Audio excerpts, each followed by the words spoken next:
Hello, everybody, and welcome back to another edition of the Hey, Are You Still There podcast. This is Mike. And Beth. And we're coming from a location. Should we announce it? Disclose. It was a secret. Now I can disclose it. Where in the world are Beth and Mike? And hey, are you still there? Yes. We are in, Beth, tell them where we are. Roatan, Honduras. Roatan. Which I've previously called it Roatan, because that seems like the southern way to say it. Well, it is T-A-N. You would think it was Roatan. But everybody here, it's Roatan, yes. Honduras, which is a small island off the coast of the mainland of Honduras, if anyone wants to look at their geography and know where we are. Yeah, and if you want to know why we are here, you can go back and listen to a podcast from last August. So August of 25, we brought a group down here, a mission team, and we stayed here with Legacy Mission International. Some good friends of ours, Brooke and Renee. And they're the missionaries here. They run the church. They run the organization. And so we did a whole podcast with them. I was just telling Renee, it's actually our #1 downloaded podcast. Is it? Yes. That's really cool. Yeah, it's got a bunch of downloads. We need to interview them again before we leave is what you're saying. So we can get downloaded. But evidently it's not helping, because I asked last year, I think he said he had 20 some groups come down. Yeah. I asked him yesterday, I said, how many you got this year? He said 15. Oh. He said we're down a little bit. So, so it's the most downloaded. So the most people listened to it, and we were deterred from actually signing up to come. We had the opposite effect on them that we wanted to have. Got it. Good to know. We're going to try again. Can we reverse that maybe with this podcast? I think we're going to reverse it. I think we have a guest I have been dying to have on the show. Well, you have, but not necessarily me. I mean, you know. Well, that hurts. Oh, ladies and gentlemen. Who's that? Ladies and gentlemen, the Reverend James Mitchell. Give it up for James. Woo! That's our awesome, what is that special effects people do where they do the applause. Yeah. Wah, wah, wah. It's better than Monty Python. And there was much rejoicing. Yay. So James is one of my very best friends. He is a pastor out in Oklahoma, church planner extraordinaire. We met about 11 years ago on a mission trip with group mission trips. And he was my young Padawan, and I was able to train him in the ways of emceeing. Poor James. And he was never the same. I was so young. I was in my 30s. Yes. And so, but James and I have been awesome friends ever since. And he has decided to come on the trip with us. So he is here representing Harvest Church. And which, as an aside, can I add one thing? When we do all these trips, I was talking about it at work, and my coworker Sue was like, "Oh, do you ever take people that don't go to your church on these trips?" And I was like, "Why, yes, we do." And now we have proof sitting beside me, because James doesn't go to our church, and our friend Charles is here too. So I just want to put that out there that people can look at Project Re3 trips and they can come. Part of the immediate Re3 family, they can still come. Yeah. I just thought about, think it was hard on your friend being a lawyer and her name was Sue? Oh, because she would sue. Well, that would people. be Yeah. I mean, do you think that's it? I don't know, but I will message her and see if the years of therapy that she's had to go through were sufficient. I think you're the first person that's worried about that, but I'll be sure Sue knows you were concerned. I bet you're not the first person to point it out, though. If I'm the first, that would be amazing. I think you may That's disappointing. Well, I am a comedian. She deals so with I do that. think about that kind of How stuff. do I think on a say higher this? level than most people. No, I was going to say Sue deals with more sophisticated clients who probably aren't, making those sort of childish word associations or what have you. So that's why I don't think. Then I don't want her on this trip. Yeah. She says sophisticated. I'm like, oh, so she's not dealing with CPAs like my dad. It's not her fault that she's sophisticated anyway. I would say it is. Yeah. She ain't that sophisticated. She went to a Guns N' Roses concert with us. Well, that's true. But that was her hearkening back to her youth. Anyway. It was her way of giving back. Yes. Yeah. So James is here from Harvest Church, but from Oklahoma, and he met up with us. So again, and our friend Charles. So we have two people that we know them. So of course they have connections, but that are joining us on this trip, which is cool. So James, tell us everything about yourself, starting with your birth. Let's not start there. Well, it was a Friday in March. No. Don't need details. Well, let's dive into a little bit of who James Mitchell is. Personally, tell us about yourself, James. What's life like outside of ministry? We'll get to that in a minute. But what's the home life? Are you married? Do you have kids? Do you have, You already know all this. Oh, I'll get okay. The listeners don't. Oh, the listeners don't. Yeah. No. Okay, so my wife and I, we will be married. What year is it? 2026. We'll be married 26 years because I knew I would forget how many years I was married, like other people in this room. Beth. Anyways, but we've been married 26 years in July in a row, which is amazing. But I'm pretty jealous. That I wish I would have gotten married in 2000, so the math would be easy. Oh, it's See, so that's easy. my problem. My math isn't as easy as yours. That's why I forget. Oh, okay. Yeah. Anyway, keep going. Is that why you picked 2000? Is just so you could always remember how many years you've been married? Not really. That's just when I was graduating from college. Oh, And okay. my dad had a rule: I'll pay for college as long as you're not married. Yeah. Because he wanted to make sure we would finish. Right. And so I graduated college, got married within like less than 2 months. And you didn't have that rule, evidently, in your house. No, not in my house. No, because both boys. One of them still, Well, so we have 2 older sons. Let me back up. Yeah, we let's have, we have 2 older sons. So you have a wife named We have Shauna. a wife named Shauna. And she's back home taking care of everything right now. So shout out to Shauna. Yay! She probably won't listen. She makes Anyways, cool T-shirts. She makes T-shirts. I'm actually wearing one right now. Yeah. That's original. Hey, this is He the. has some pancake crumbs. I got on pancake and on bacon it. crumbs. His He's shirt literally- just says John 3:16. Have you Yes. noticed the font as Yes. a wrestling fan? Yes, but Yes. I'm just telling you, It is it's the not the Stone most Cold Steve original Austin. shirt. But other people, But it's John 3:16. this is where I wish we were on YouTube so they could see you look down and like wiping the crumbs off. Yeah, your shirt. Yes. like somebody else can see me, but I Yes. mean, you know. Got you. Yeah, wipe the pancake. Anyway, crumbs. but I was like- planning on eating that later, Okay, but now but your thanks, John Beth. 3:16, like one of mine is, I love Jesus, but I cuss a little. Yeah. So that like shirts like that, they're fun. And if you want to know about my wife, that's all you need to know. She loves Jesus, but she cusses a little Or a lot, because she has sometimes. 4 kids. So we have Yeah. 2 sons. The oldest one's married. He's a college football coach. Lives in Ada, Oklahoma, with his wife. Our middle son, Ethan, just got married in March, and he's a plumber. Working on becoming a journeyman plumber, then getting his contractor's license. And he's also like full-time student, just local college, about 30 miles away, has an online business degree. So he and his wife are getting the business degree that way. His plans are constantly changing, but they are going to have some sort of a business. That's all we Got know. Sometimes it's him and his buddies. Sometimes it's just him. Sometimes it's nothing to do with plumbing. So you'll never know. And then I always get this wrong. Okay. Because it's not in an even number, Beth. Yes, I know. Okay. But at the end, kind of toward the end of the pandemic, we brought 2 kids home from Haiti after about a 6.5-year process of adopting them. So that's Des and Chrisney. And they're in school today. So they better be paying attention in class. And where they come from? Haiti. Haiti. Okay. Not Hades. That's what my oldest son told his Sunday school class when we began the process. Like, we're adopting 2 kids from Hades. Yeah. And honestly, there's some days I wonder because not as much the son, but I haven't raised a girl till now, and it's different. Oh yeah. There are days the dog and I just walk outside. It's like And she hadn't even hit the teen years yet. No, she just turned 12. wait. She's double digits, just turned 12. I have a stick with a handkerchief and like a ham sandwich and a can of pork and beans and box of matches for the dog and I, in case we just decide, hey, we're just going to go hit the train. Yeah, You know, 'cause go hobo with it.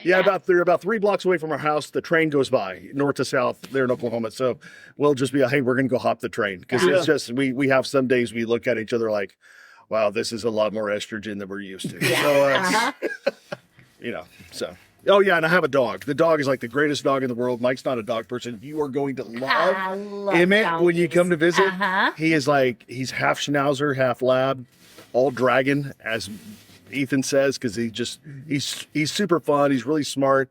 And I don't know if he's going to like Mike. Because, I wasn't too impressed with the dog when I met him. well, it's just because Emmett absolutely hates cats, and the only thing he hates more than cats are squirrels. So, got it. so there- Mike so- smells like a cat. well, no, or, it's just, he can or tell looks like cat, a squirrel. He can tell cat people, and he kind of like looks at them sort of Yeah. like a cat The would. dog Yeah. looks like Benji. It looks like just some kind of like mangy mutt. Yeah, we never cut his hair. He's just kind of like, well, he's kind of grunge. You Yeah, know? he is very great. Oh, He's the Kurt Cobain. He's the Kurt I was gonna say- Cobain of Schnauzers. Yeah, yes, that's what he is. Yeah. Yeah, his tail isn't bobbed, so he has like he has a tail that a Schnauzer should not have. People look at him, oh, cute Schnauzer. Then he stands up there like, that tail ain't right, you know. So, But we're huge Dallas Cowboys fans, so just don't hold that against us. Pray for us, really. Just pray for us. Yeah, because we do. I just want you to know that's how loyal we are. That's why you never should question if Mitchell is loyal to you, because we're all still Dallas Cowboys fans. Mm-hmm. But that's where you named your dog after. We named our dog after Emmitt Smith, and we found out, it was not this coming summer, but last summer, a friend of ours, he and his wife, they don't have any kids, but he and I have been friends since we were like 12 years old, met in junior high band. He was in the trumpet section. I was in the tuba section. We would throw paper wads at each other and try to get them to each other's horn. Like we would hold it like, I get it in, Joe, So his name's Joe, and he was in Las Vegas with his wife just on a little vacation. And they were at a restaurant that Emmitt Smith co-owns. And Emmitt Smith was there going around meeting people. And then when he found out Joe's a disabled veteran, and when he found out that about Joe, he sat down with them, offered to pay for their meal. Wow. And then while they're talking there, and he goes, I got to tell you something. I mean, he's talking to Emmitt, the great Emmitt Smith, my all-time favorite football player. Arizona Cardinal legend. Yeah. Yeah. Oh, stop it. Get out of here. He retired as a Cowboy. I don't care. He put on the uniform like one time, retired. Hey, there we go. But he told Emmitt Smith, I don't know if I told you this, he told Emmitt Smith that, hey, one of my best friends, longtime best friends, their family named their dog after you. And I'm like, oh no, he's probably angry. He said Emmitt Smith thought it was like the greatest honor that a fan would name the family dog after him. And so, so Emmitt But that's Smith. because they haven't seen the picture of the dog, according to Mike. If Yeah. No, he forgot to ask me for a picture. I'm like, well, good thing, because this dog looks like it was a hobo. This dog, But that's that's crazy. what's cool. So It's our dog. Emmitt Smith knows about Emmitt Smith, but Emmitt Smith has no idea who Emmitt Smith is. So, We But named our We dog named our after dog off a pro football player. too. Who? My sweet angel Cam is named after Cam Newton. Cam Newton? Yes, Cam Newton is the I can inspiration abide for that, I Cam. guess. That's all right. Jacob, well, as long as you didn't name him Favre, something like that. Jacob Oh, wait, we just lost all the Wisconsin listeners. Jacob basically is like the Cam Newton Defense Force or something. Like he is just out there shouting the praises of Cam Newton. And so when he wanted to name him Cam, and so Cam Newton. If anybody knows Cam Newton, if you want to tell Cam, since it's the highest form of honor and praise, according to Emmitt Smith, to have a dog named after you, somebody please let Cam Newton know that he should meet us, because the most wonderful dog that has ever been birthed on the planet Earth is named after Cam Newton. Cam. Oh, all right. So, James, you're still married after 26 years almost. Somehow. That's good. Yeah. You have 4 kids. And a dog. And a dog. We talked the most about the dog now. I probably have more pictures on my phone of my dog than my kids. I guarantee it. And so in your free time, you pastor a church. Yeah, my free time, I pastor a church. Yeah, I pastor a church. My wife and I have we kind of have a couple little side hustles that we do. We build and remodel homes. As we always wait for the right projects. Mm-hmm. And we learned that because we've done the wrong projects a few times. But we've done some whole house remodels. We've built 2 houses. My wife makes t-shirts, as Beth said. She's a published author. So if you like kids' And books, she is interior designer extraordinaire. Oh, She really is. She does that. She does interior design, not just decorating, but design. She's amazing. She will look at house plans. That's, just kind of double check them. Mhm. I like to say, if there's a market out there for someone to edit house plans, my wife could corner it, because she has looked at people's house plans and gone, listen, you need to move that wall this way about a foot. You need that window, when she looks at the elevations, the side views of the house. That window won't look like there. That kind of looks like a face. People are going to make fun of it. Why do you have a tiny window than a bigger window? That's just not going to look right. I mean, she does all those things, Yeah. So I joke sometimes that she really needs to find a way to have either a podcast or just start a TikTok when she's watching home shows, like on HGTV or HBO Max app. I don't know if we're allowed to say that on here, but Sure, because I'm gonna try to hit him up for a sponsorship. there you go. She will get on there and correct them. Like she will pause, it's like that cap cut thing. Would you look at that? Would you look at? She'll stand up and go to the TV with it, pause and say, "That's horrible." And I won't call out anybody by name, but there's a couple of designers that we will yell at them. Like, what are you thinking? That same color every time. So she knows her stuff, and it's kind of fun. She loves beautiful things, and so I think she keeps me around for contrast. That's what I'm starting to think. So you kind of like a trophy husband. Well, Participation. I like that. participation. Yeah. was going to say last place. Yeah. Exactly. Here's your nondescript medal for walking. But yeah, so that's what she does. And she's working on t-shirts, I think this week, getting our Etsy page back up and running. She took a pause because of our son's wedding. And now she's getting right back at it. She's just out there just going, and she's in charge of the church right now. So, So let's talk about that. So you were a youth minister for a number of years. Yeah. 22, 23 years. Yeah. You've led worship, and then 5 years ago launched your first church plant. Right. Yeah. So tell us a little bit about it. Tell us the name, tell us where it's at, tell us how amazing these last 5 years have been, stress-free. Never knew church planting could be this much fun and easy. So go ahead, lay it on us. I'm going to say this. Adopting 2 children internationally is easier than starting a church. Oh, that's all good I'm to going- know. I'm Good to know. So we could go adopt internationally now that we've started 2 churches. I'm not saying you're qualified to do that, Beth. I'm just saying like the process, because I hate to. Adopting is a lot of paperwork and classwork. Okay, which I did a master's degree online, and I could do that. And my wife's an amazing organizer. We could do that. We probably knew about 7 years ago God was moving us out of youth ministry. My wife sort of felt it before me. She didn't really check out, but she's like, my heart's just not in this anymore. And so, do we need a pause? Are you good? Okay, yeah. She just had kind of felt it. I think I was trying to hang on because I loved it too much. I was having too much fun. And the situation we were in, the pastor I worked for, the best way to say this without sounding, strange, I adored Brad. Like when he told me to jump, it wasn't like a fear thing. I was like, all right, Brad, we're going to jump. How high are we going to go? What are we going to do today? And he and I had a great relationship. He retired, and I honestly didn't feel like I was the right guy to take over our church, even though I had been there longer than any other youth pastor or other than Brad or pastor. But it just, you just kind of know. You just kind of feel like, I don't know if I could really step into this role. And talking to a few friends saying, okay, I don't know what my next move is. I don't know if we're going to even stay in youth ministry.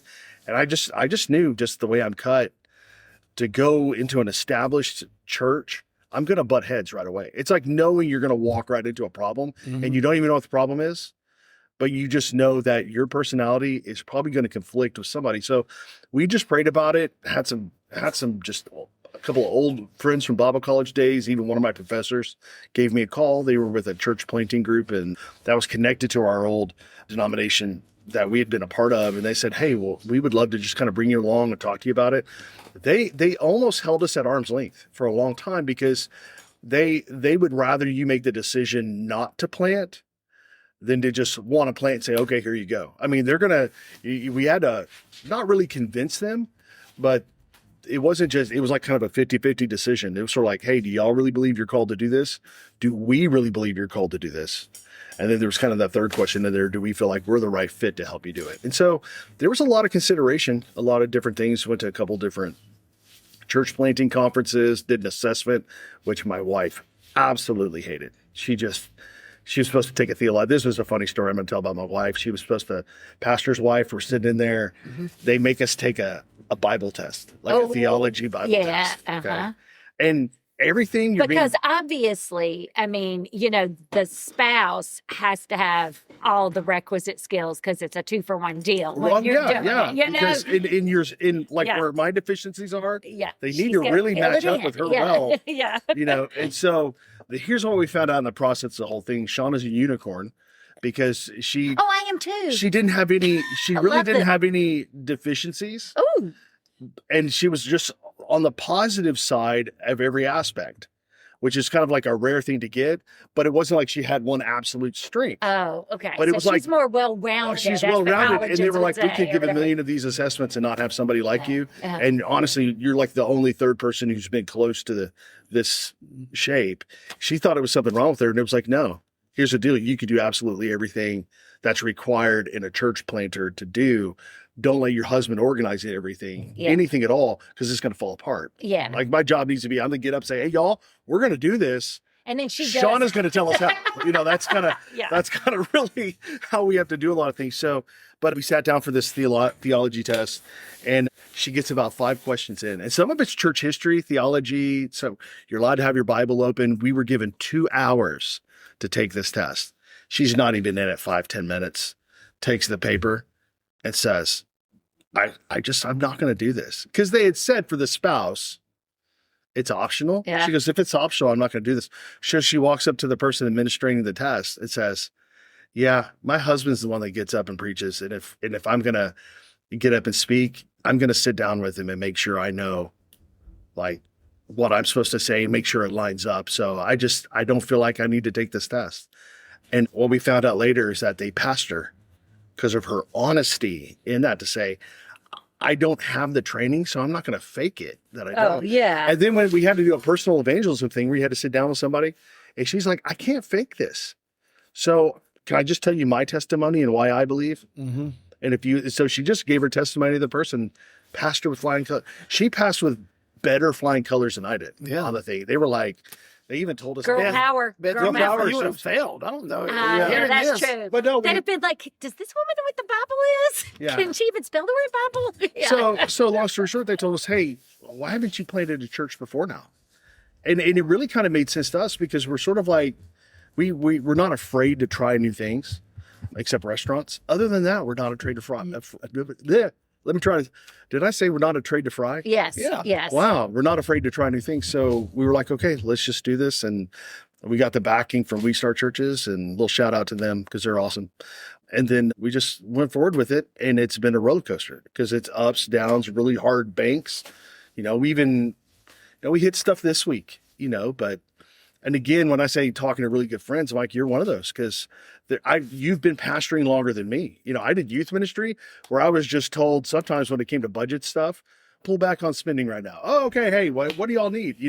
Now I'm the person who has to go, okay, which bill are we going to pay first? Yeah. Kind of deal. And I've never had to really get up and say, hey, y'all, we got to come together and pay this. And so what our problems that we face a lot of times are the people in our church.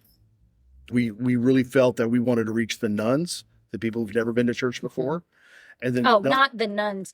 Not somebody in a hammock. I was making sure. Okay, yeah. The nuns, the priests, and the monks. Yeah, that's who they're going. Okay, got it. Can I tell my Watch pastor, out. priest, and rabbit joke? I'm not going to tell that. Okay, That's anyway. Anyways, The people who haven't been to church at the people all. have never been to church, said Okay, I'm never got it. going to go to church. And then The N-O-N-E-S, not N-U-N-S. N-O-N-E-S, the nuns, N-O-N-E-S, and the duns, because there are people by the last name Dunn, D-U-N-N. Yeah, so not them them. either. No, because I've been to church with some duns. I Yeah, don't want to go again. yeah. Anyways, that's a whole different story.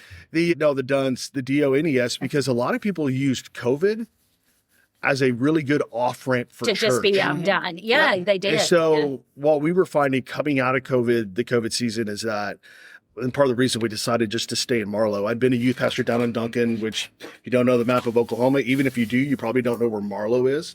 There's a big, huge leg lamp in Chickasha. Which I really want to see when I visit. From Christmas Story. Yeah. I still don't really believe the connection there. I think they just wanted to make a big leg lamp and get sued by more. As most people do. Yeah. I mean, yeah. And then, but you go south, and then about 30 miles south of Chickasha, Oklahoma is Marlow. It's a little small town that the highway goes right through. So I was doing just online church stuff for our church. I was the person putting it on social media.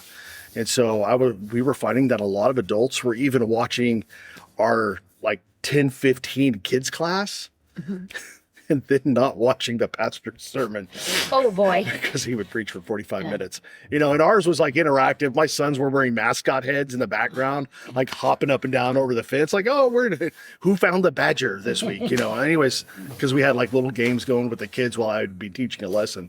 And so we did that. And then especially the Wednesday night devotional for teenagers, there were some people we started to find out that the only church, quote, church or Bible they were getting was that they would tune in 7:00 on every Wednesday and watch my 15-minute devotion with my youth group. Mm-hmm.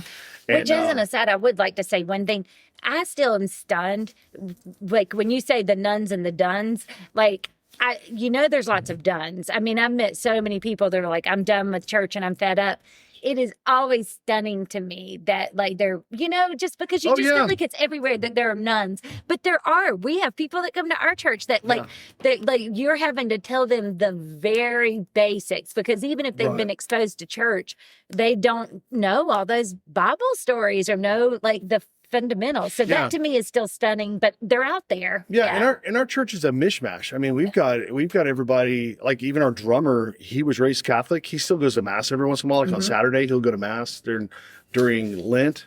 On the Wednesdays, he'll go for Ash Wednesday and stuff. And so in that way, they were going after the priests amongst the nuns and the other Catholics. yeah.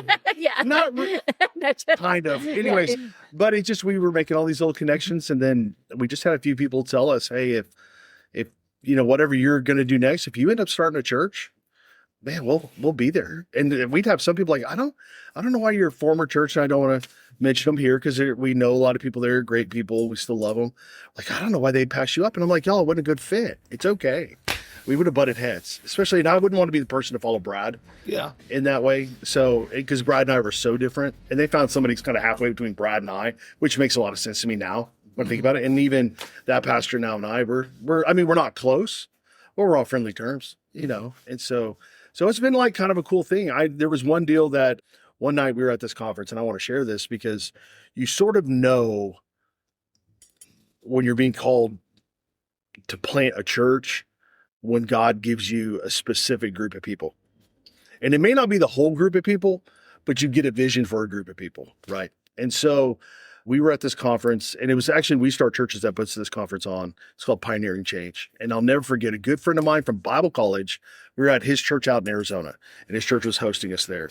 And so Daniel was up speaking, and he was talking about the Lord's Prayer.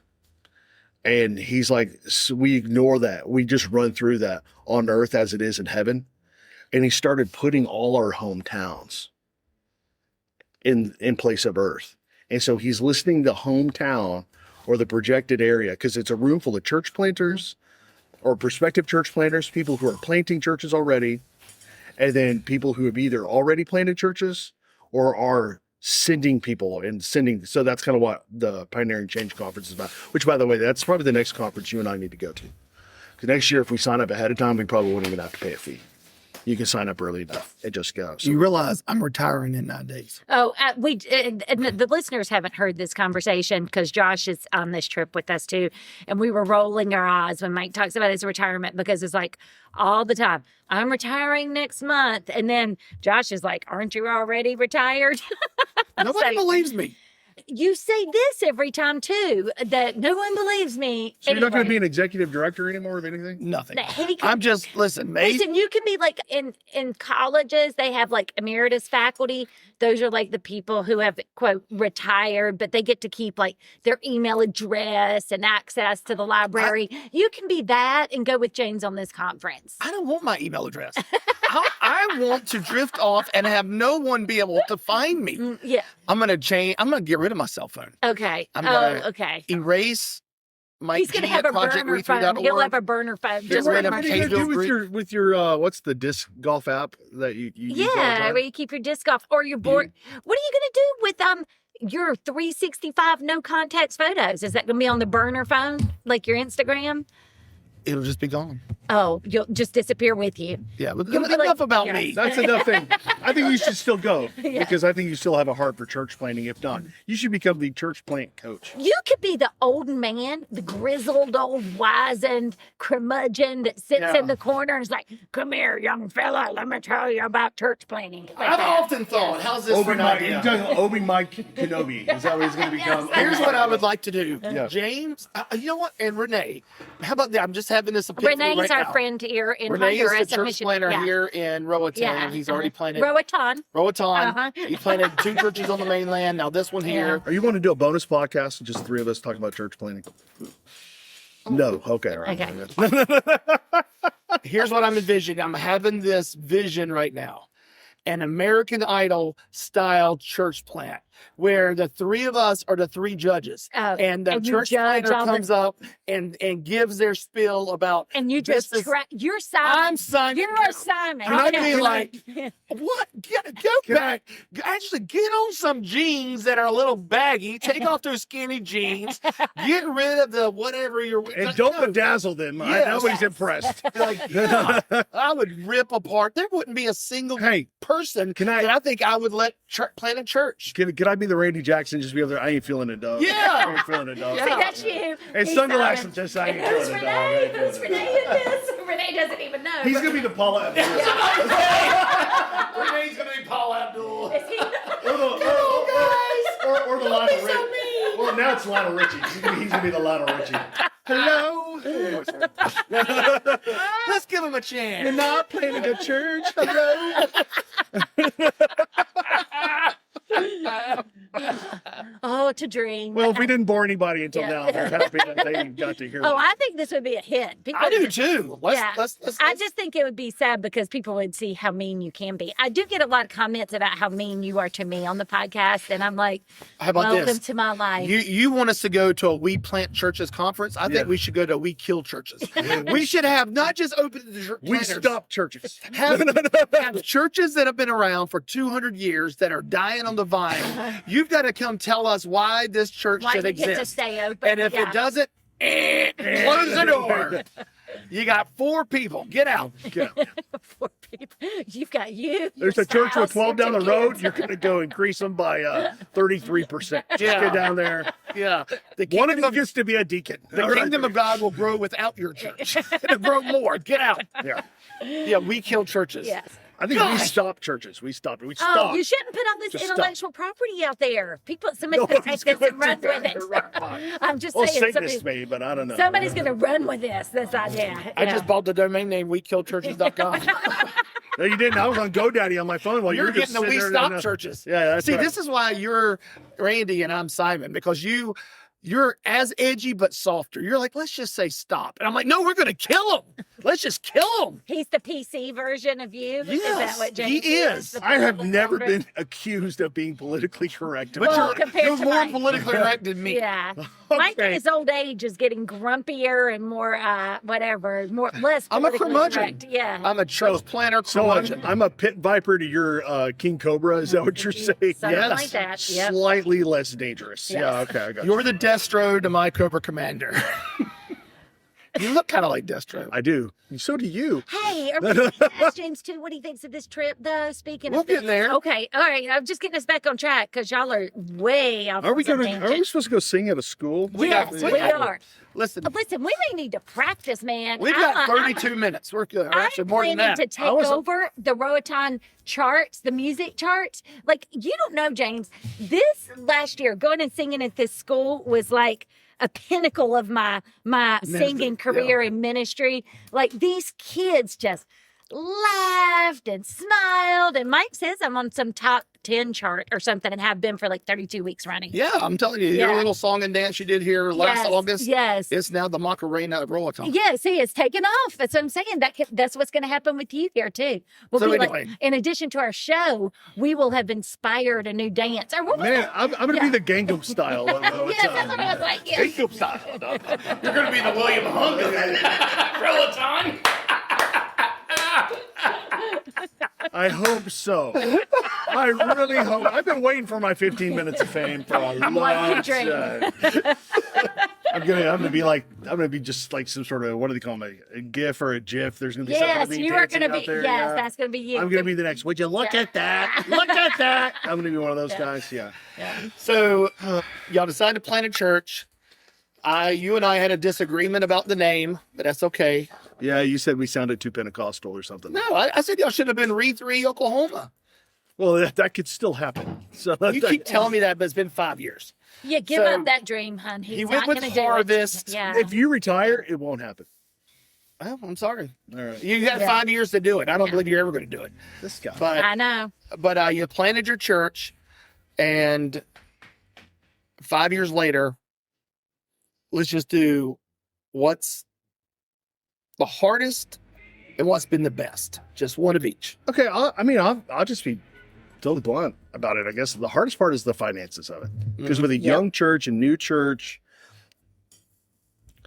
giving takes a while. Takes a while, and coming out of COVID, the pandemic, everything is more expensive already, and we've been dealing with inflation in our country, and so it pulls back kind of the extra giving strings, and so.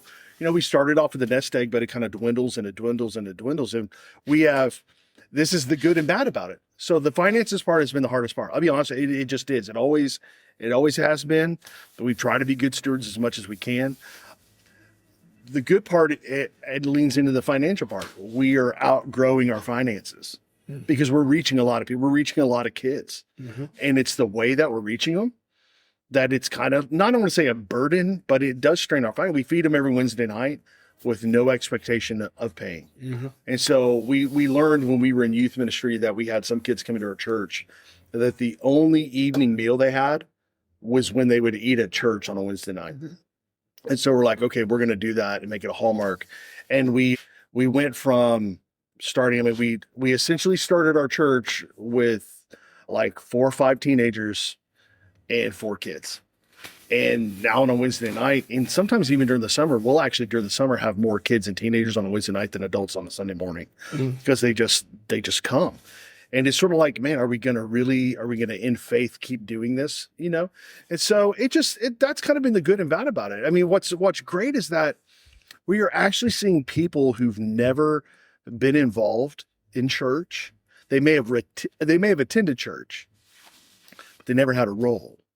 And I think of one guy, he's just become kind of my right hand with everything because he's dedicated. He's a retired veteran, still works at a civilian job now at the base in Lawton, Oklahoma at Fort Sill. He's a great guy. His name is James Howard Anderson, but his nickname is Andy. So that's, we've joked before, you could throw a rock and hit a James in our church because there's a couple of us with the name James. So he goes by Andy, and he grew up going to church.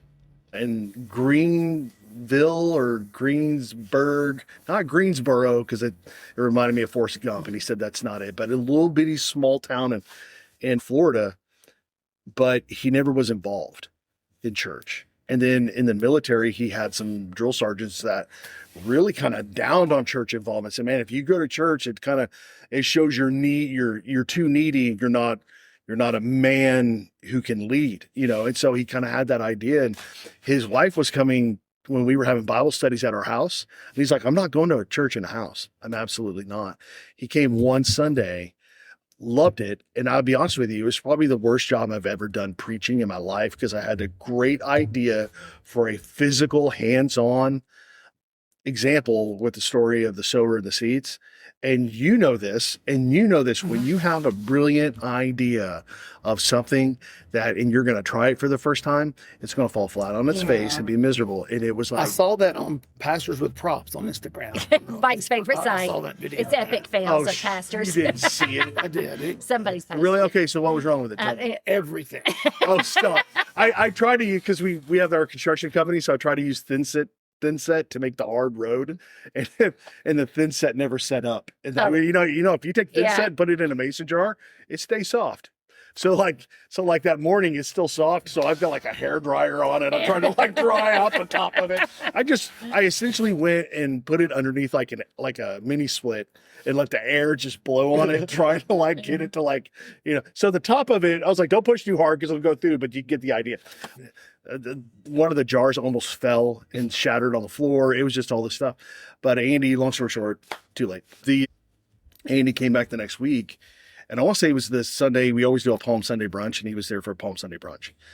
And he walked up to me. He had just got his plate, set it down, was coming back to get something to drink. And he walked up and shook my hand and said, "We're here for the long haul." It said, "Rhonda loves being here. I want to be here. You can count on us." And I'd heard that before. And I'm a little cynical when somebody says that, because it's like when somebody says, "Hey, I'll be at church on Sunday." Guess what?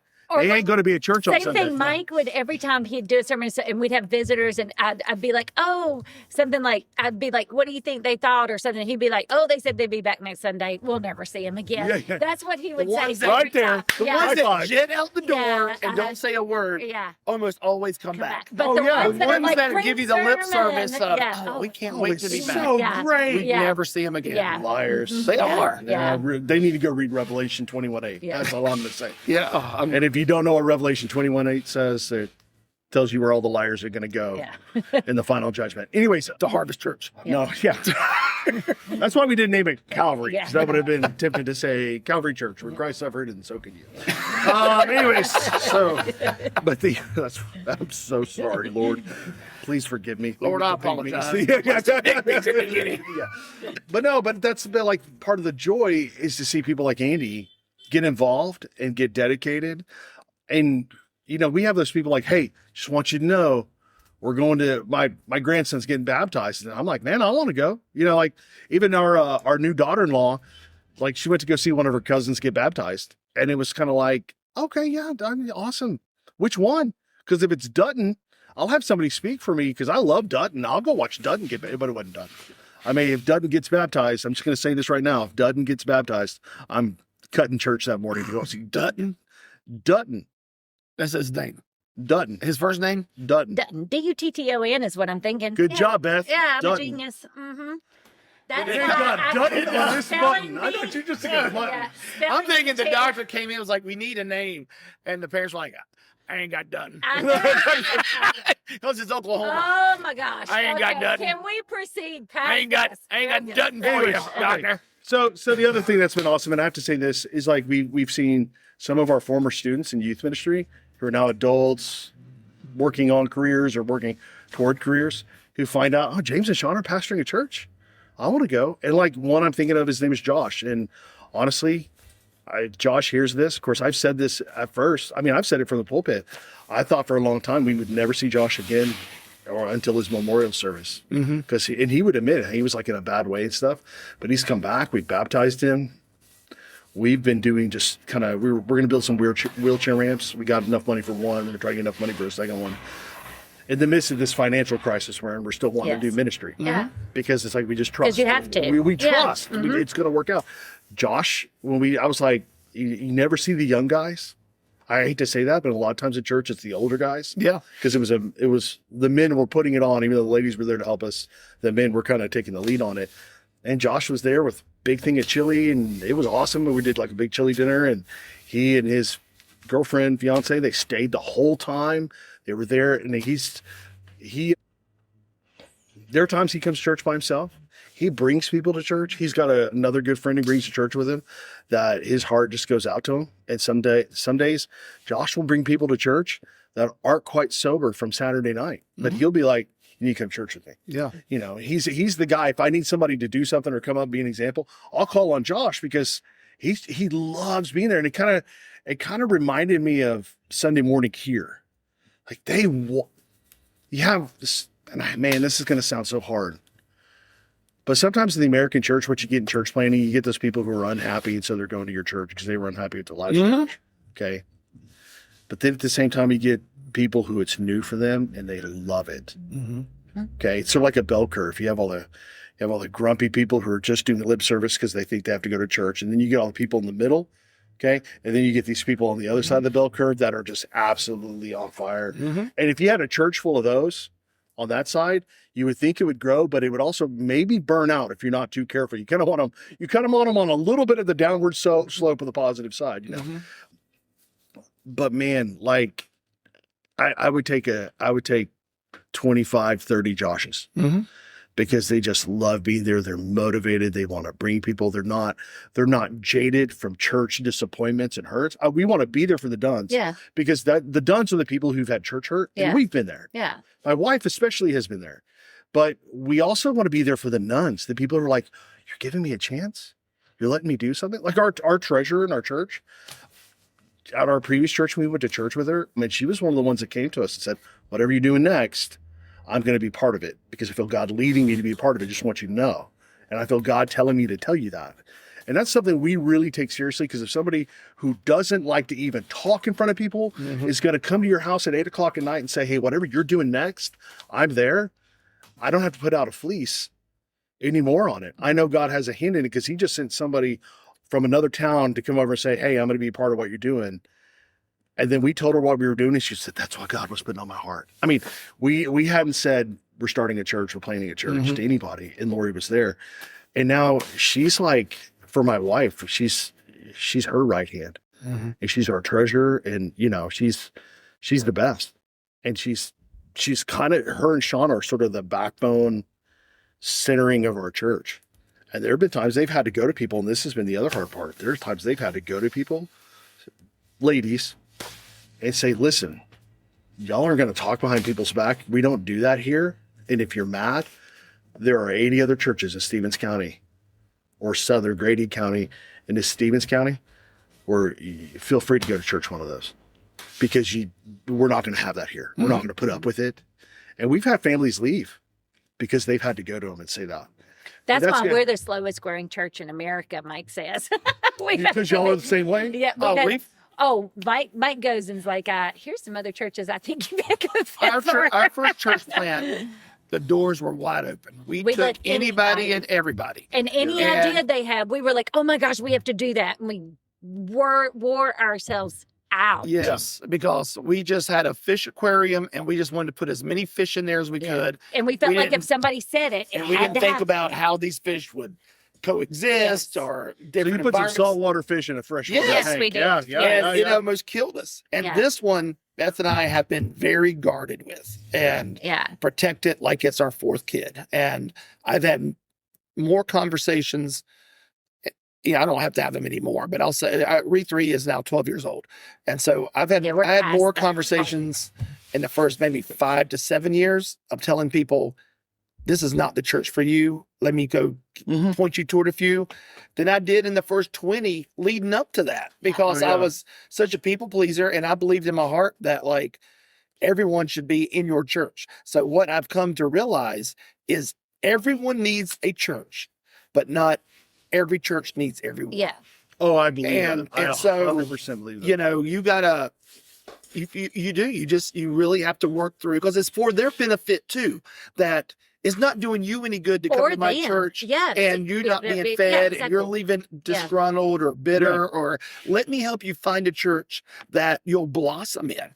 And so, everybody needs a church, but not every church needs everybody. Because it's not mean. It's more like, too, there's some churches that are very, and I'm not even talking in a spiritual sense, but some are much more artistic or what have you. You know, they have a different personality that church does, and people are going to fit better, or they can offer.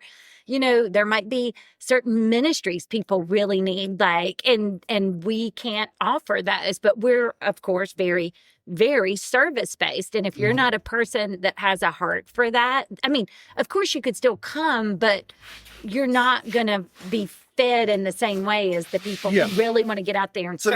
And I think that's why we have a lot in common, because it's not that I don't want us to study the Bible at our church. I want us to, but our thing is about serving and helping people. Yeah. And we, I don't want to belabor the point because we don't talk about stuff, but this is something that happened just this last year. Remember what I told you about? I made a comment in October. Guys, I can't wait till we're ready to reach outside these walls and help people. The next week we're doing it. We start a fundraiser because my wife says, hey, we should probably do something for Courtney. She was going through a cancer treatment, and praise God, they do one thyroid surgery and they find the cancer and they get it out. So she does the treatments and stuff. Now they go to do the other thyroid, and it was small. Then they're like, oh man, it's growing. We got to get it out now. So they go to take it out, and we had Courtney come up to pray for her. And this is after we'd done a fundraiser for her. After we said, I hope we can do something. We raised around $900,000 for her and stuff, selling t-shirts for, just say support Courtney and this whole thing.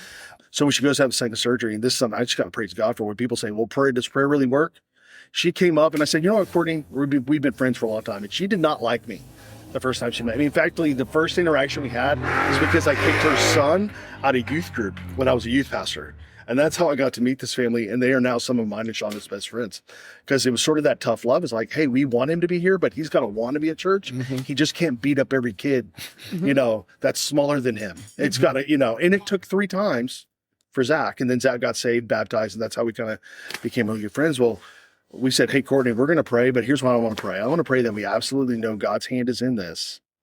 So I'm going to pray that when they take it out and then they do the biopsy of it, because they're going to do the biopsy of it afterwards, the whole thing. I pray that they don't find any cancer in there. And she goes, wouldn't that be awesome? I said, that would be God. So we praise the church. She's up there, and my wife and a few ladies come up with her, and we pray with her. So like 3 weeks later, she's back at church. And she's got the scratchy voice, and she got the bandage and all this stuff. And I was like, hey, Courtney, tell everybody. And she goes, yeah, they did the test on my tumor, and it was just a precancerous thing. It wasn't as bad as they thought it was the first time. And I go, or it just wasn't as bad anymore. And she goes, that's what I'm going to say. Yeah. It's because they did the test before. They're like, Yeah. oh, this is malignant. It's growing. It's close to a lymph node. We got to get it out now. And then to go from that. So we do that fundraiser. And then, man, what was the next one? We did a thing with backpacks. We had like a couple of just different things. Like we're like, man, I hope we can get outside church. Oh, it's when all the SNAP benefits were going to expire. Yes. Right? Oh, yeah. And so we had a that lady, too. Mhm. we had a lady in our church, works for Catholic Charities. And she like especially works with homeless people, and just said at the end of church, we don't always do this, but like, hey, can we pray for people? Is there anything somebody wants to say we can pray about, and we'll just have a time of corporate prayer after church? Because we don't always do the same exact things every Sunday. And Lydia spoke up and said, hey, people are losing their SNAP benefits. What can we, pray about what you can do. If you know of any blessing boxes, buy a little extra groceries, put them in a blessing box, donate to Marlowe Samaritans, which is a food pantry we have and all that. And then somebody pipes up and says, where's the nearest blessing box? And nobody could say where there was one on our side of town. We knew where they were south of Main Street, but we're north of Main Street, and they didn't know where they were. We're right on US Highway 81, runs from I think Kansas all the way down to Texas. And so actually runs, I think, all the way down to Fort Worth, Texas. And so we get a lot of like truck traffic and stuff. We have over 1,000 cars just to go by our church every day. And so, well, not every day. I'm sorry. It's like every 2 hours, 1,000 cars go by our building. And so we were like, well, I guess we could do one. And I looked at Shauna. I'm like, we got that concrete. We just happen to have 4 bags of concrete we didn't need for a project, and we couldn't take it back. So they're just sitting in our garage. And she goes, yeah, we got the concrete. And I go, we got most of the leftover materials. We just need a little bit of framing. If y'all will bring the food, Sean and I'll build it. And so that week, Sean and I are out there. My wife may not make the best casserole for the potluck. She cannot. Neither do I. My wife, the only music my wife can play is on a radio or off her iPhone. Well, I Okay. can play the recorder. You can? Was she over there playing hot cross buns? Yes. Anyways, you should have brought your recorder with you. I know. But I like to say that not many pastors' wives can pour concrete. And so we were out there, we did it, we dug it out, we have the thing, and we put it up, and people started bringing food. We did it it happened around Christmas. So for Thanksgiving, we did a big food drive, and we just kept filling it. And we still have food on the shelves because we got hooked up with a ministry that we get pallets of stuff. Sometimes it's 2 pallets of chips.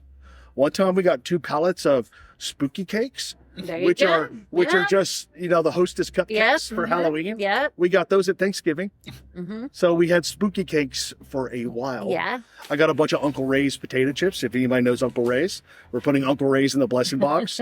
It's probably almost done with Uncle Ray's by now. We got so much spaghetti sauce. People are bringing noodles, and we just we shrink wrap it. Excuse me, we shrink wrap. That was good bacon this morning. We shrink wrap it and put it in there, and somebody's got a meal. Yeah. It's a pasta sauce with the pasta. And so that was like, hey, we just want to do something. And then a good friend of mine, I'm going to give him a shout out. I'm going to get you hooked in with this guy. It's called Bridge Builders for the Cross. And they do backpacks to Mexico. He's got 9 days to get up with me. Oh, Well, I'll get it. I'll call Tim. okay. Anyways, but For me, Or you I'm think- the intern of the missions. are you about to take it over? I'm the missions and outreach director intern, unpaid intern. So you can call I me heard you were the assistant to the assistant. the intern. No, it's the assistant. I'm truly the assistant, not the assistant to the assistant. Okay, anyways. But they She's the assistant traveling secretary. yeah, it's sort of like the Operation Christmas Child Boxes, but they do whole backpacks, clothing and stuff. And so Gary called me up and said he was deacon in the church we were at years ago when our oldest son was born. And he's like, hey, would y'all consider doing about 10 backpacks? And I was like, yeah, I think we can. And money was still tight then. This is like November. And he's like, okay, get them to you. I'll need to pick them up the first week of December so we can get them to Mexico before Christmas. I'm like, awesome. I called him back, and we're going to have to do a part 2 or get too long. You're doing good. Oh, okay. So I Just called him. ignore what I'm doing. I'm I'm working just this worried out. about it. You make me like you're paranoid here. Okay. Yeah. So we called Gary back. I said, I've talked to a few people. Will you send me 20? And he goes, well, I just happen to have 30 right here boxed up in front of me. Let me get them to Jack, which is our oldest son. He lives the same town as Gary. And then Jack brought him to us, or was going to bring him to us. And so we get all 30 backpacks, we get them set out. We're thinking it's going to take us 2 weeks to do it. And we happen to have another brunch potluck. It was the week before Thanksgiving. We thought, okay, it's going to take us a couple weeks. We may have to step in and Sean and I do some of the backpacks. Our church took them all. And then I was getting phone calls. Got a phone call from a plumber that goes to our church and says, hey, my wife and I want to do 10 backpacks. Do we need to just go buy the backpacks because we saw there weren't enough left? Mm-hmm. And I was like, let me call Gary. And I was like, Gary, I need 10 more. He goes, I was hoping you'd be calling me.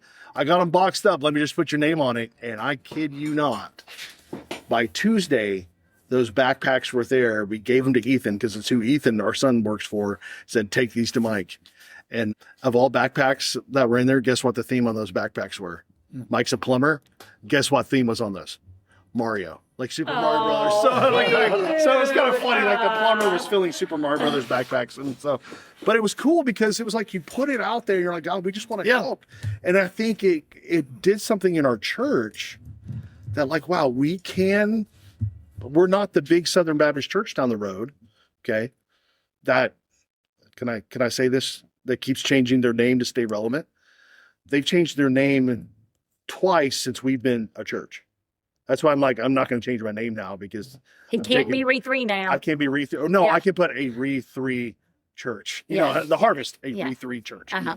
But we just were like, you know, maybe we're not the big church that's doing the big. We're not giving away turkeys and hams and stuff, but we still want to try to do something. And so that's kind of what you asked, what's the good part? That's the good part because we're seeing people sort of like, wow, I can do something. Wow, I can serve. Wow, I can make a difference. Sort of like when the light bulb clicks, and you're going to laugh at me for saying this, but it's like when the light bulb clicks for Zacchaeus, okay, which you know is like one of my favorite Bible characters because it just clicks for him that says, I've got all of this and I don't need all of this. And he knew it was shady how he got all this.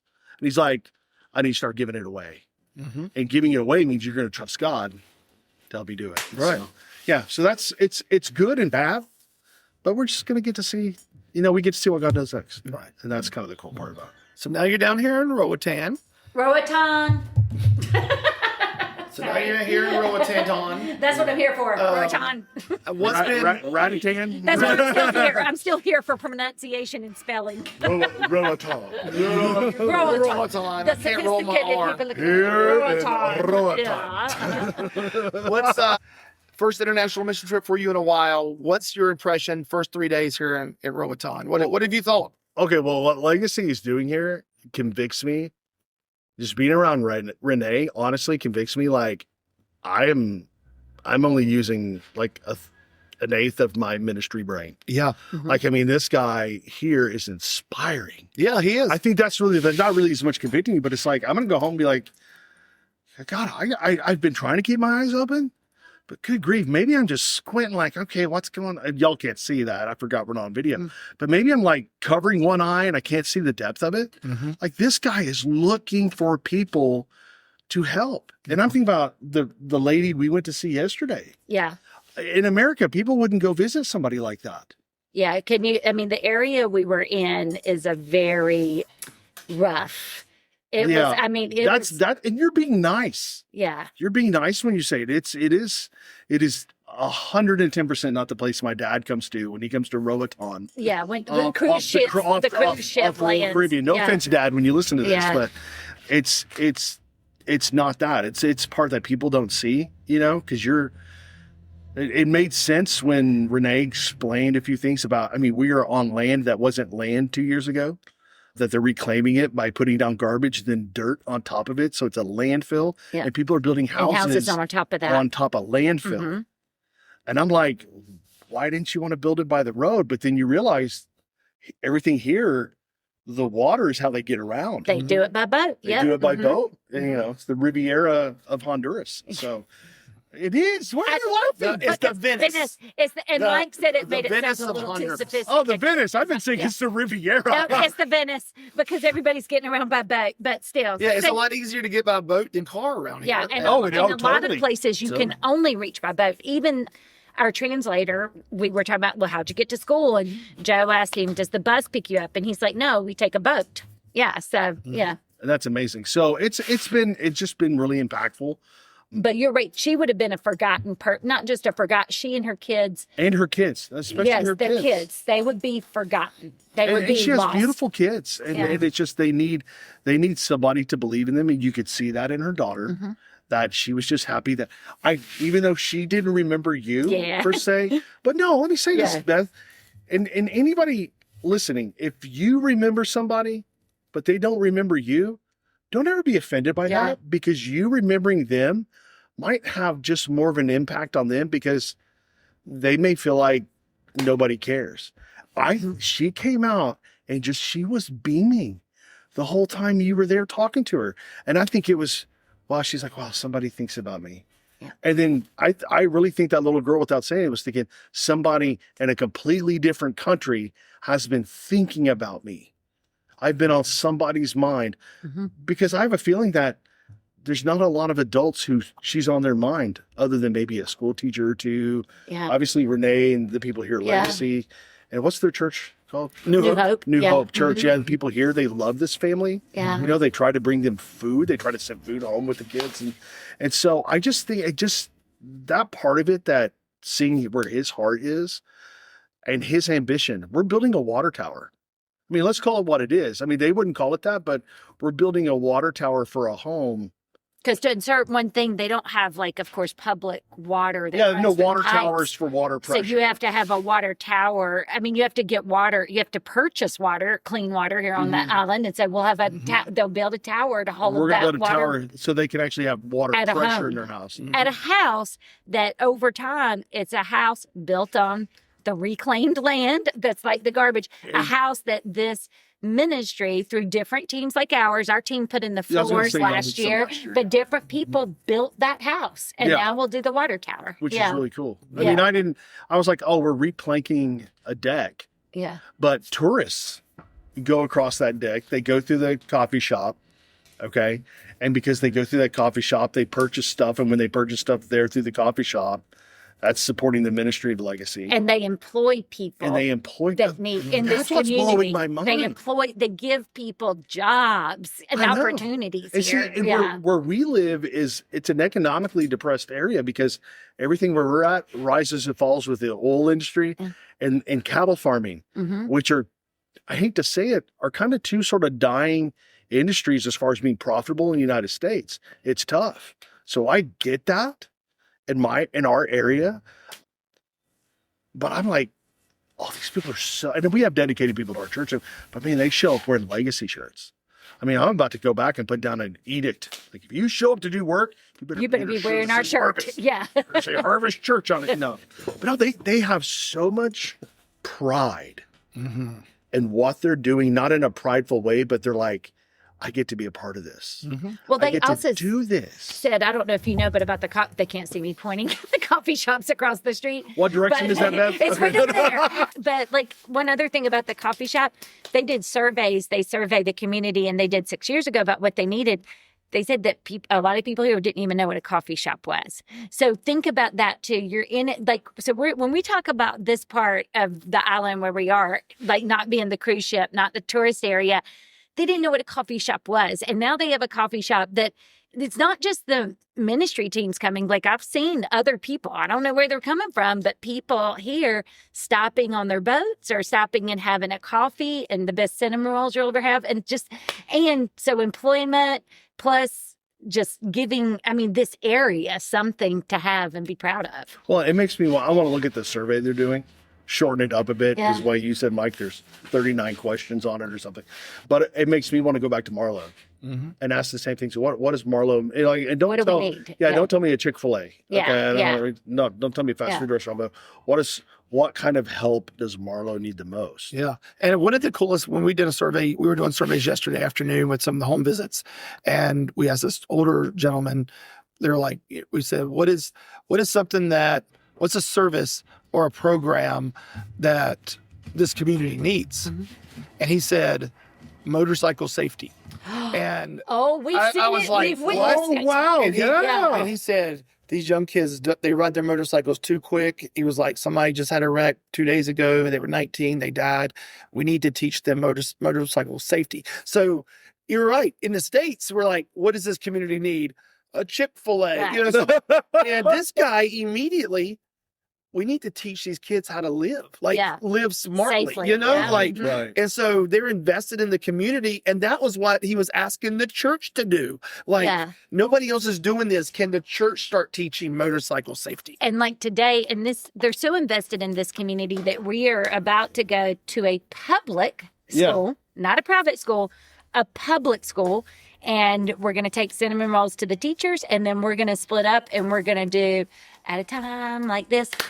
Oh, I need the Lord to help me. Anyway, we're going to do song and a little scripture and sharing with the kids, and the teachers will get a little respite and get to go back and have a delicious cinnamon roll and have a break from their class.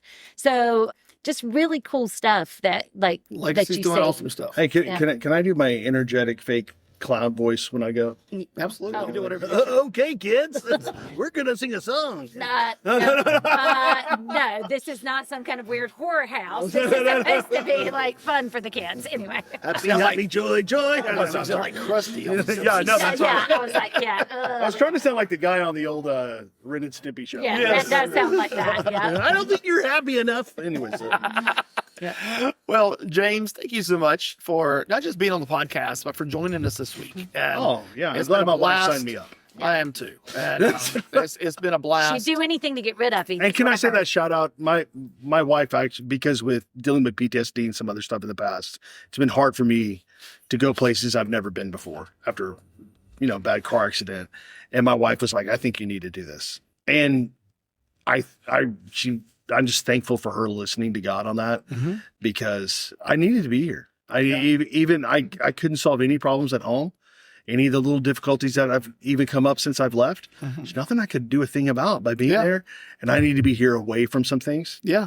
To be able to hear God's voice and stuff. And so Right. it's been so good. It's been so good. And I think and just a blessing, and we won't go into it, but just financially, how in like a week, like 10 days, money came in $1,900. Yeah. to be able to pay for this trip and things like that. And we were just going to pay for it out of our savings. Yeah. 'cause But we God had it in provides. There, but yeah, it was awesome. Yeah, It was absolutely. Awesome. So anyway, I'm loving the fact you're here. Beth and I are loving it. Really, Beth? I am. Okay. I am. And- I'll begrudgingly say it. In a little over a month, Beth and I will be in Oklahoma with you and Shauna. Right. Yes. So we're going to do another podcast with you too. So it'll be the four of us on here. It'll probably be the longest podcast we've ever done. Yeah. It'll probably be about a 4-hour podcast. People have to break it into fourths. We will have to do We're that. going to do part 1, part 2, part Yeah. 3, part Yeah. 4. So that'll be Bonus a lot of footage. fun. Is it the sequel that we and then we can go back to a prequel and a sequel and all that? Yeah. Yeah. Mhm. Yep. Yeah, absolutely. Yeah. So this will be the last Jedi episode right here. Yeah. Oh, no, man. That's my least favorite one. I know. Yeah. This has been my least favorite podcast. Oh, okay. Why can't it be Return of the Jedi? Not as bad, but not as good. Maybe it's the Phantom Menace, and we're just talking about politics all the time. All right, sorry. All right. Go. Well, we're getting ready to head out. We're about 6 minutes away from heading out to the school to go do some stuff with some kids. Yeah, but Singing, anyway, taking over the charts in Roatan. that's right. I Making can't her wait. reunion tour. Yeah. So anyway, thank you so much for listening, everybody. This has been Mike And Beth. And James. and James, and this has been Hey, Are You Still There?